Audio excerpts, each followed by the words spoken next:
सनातन धर्म में नवरात्रि को बहुत ही शुभ और पवित्र माना जाता है। हिंदू मान्यताओं के अनुसार साल भर में 4 नवरात्रि मनाई जाती हैं, जिनमें 2 गुप्त नवरात्रि जो तंत्र साधकों के लिए होती हैं और 2 प्रत्यक्ष नवरात्रि होती हैं, जिन्हें हम शारदीय नवरात्रि और चैत्र नवरात्रि के नाम से जानते हैं। इन्हीं 2 प्रत्यक्ष नवरात्रि में हम जगत जननी मां आदिशक्ति के 9 रूपों की विधि पूर्वक पूजन अनुष्ठान करते हैं। लोकल 18 से बात करते हुए आचार्य पंकज सावरिया ने बताया कि चैत्र नवरात्रि में मां जगत जननी के 9 अलग अलग रूपों की आराधना की जाती है। मां जगत जननी की विधि पूर्वक पूजन हवन करने से व्यक्ति के जीवन में आई सभी समस्याएं दूर हो जाती हैं, सभी प्रकार के दुखों से मुक्ति मिलती है, साथ ही घर में सुख समृद्धि और खुशहाली आती है। इसलिए चैत्र नवरात्रि में अपने घर घट स्थापित कर पवित्र मन से मां आदिशक्ति का पूजन अवश्य करें। तो आइए आचार्य पंकज सावरिया से ही जानते हैं कि घट स्थापना का शुभ मुहूर्त और विधि क्या है। जय श्री कृष्ण। मैं आचार्य पंकज सावरिया। अभी हाल ही में चैत्र नवरात्रि प्रारंभ हो रही है।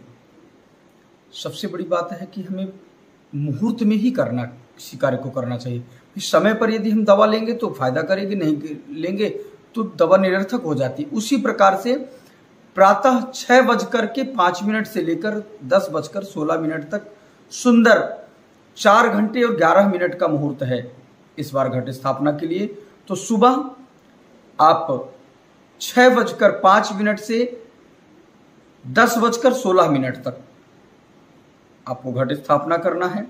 घट स्थापना के लिए सबसे सुंदर पहली बात है, आप पंच पल्लव लाएं, जिसमें आम का पत्ता, पीपल का पत्ता, उमर का पत्ता, गुलर का पत्ता और इन 5 पल्लवों को ला करके अपने पास रख लें। इनको स्वच्छ कर लें, साफ कर लें और बरगद का पत्ता भी रहे साथ में, और इनको ला करके साफ सुथरा कर लें। और एक सुंदर नवीन कलश लाएं, मिट्टी का कलश लाएं, जिनको निष्काम भाव से या किसी सहज कार्य की सिद्धि के लिए, किसी का कार्य की सिद्धि करना चाहते हैं तो आप एक मिट्टी का कलश ला लें। और मिट्टी के कलश में सुंदर उन 5 पल्लवों को पहले उस कलश के ऊपर, एक कलश का जो गला होता है उस पर आप मौली बांध दें, कलश पर स्वास्तिक बना दें और स्वास्तिक बनाने के बाद आप कलश को गले तक भर दें।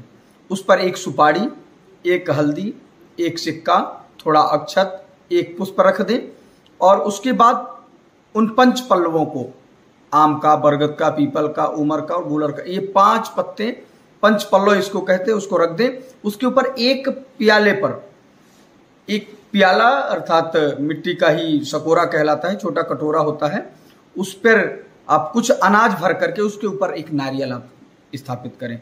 और नारियल स्थापित करके और आप कलश स्थापित हो गया। नीचे आप गौर गणेश की स्थापना करें और इसके बाद आप सुंदर पूजन करें।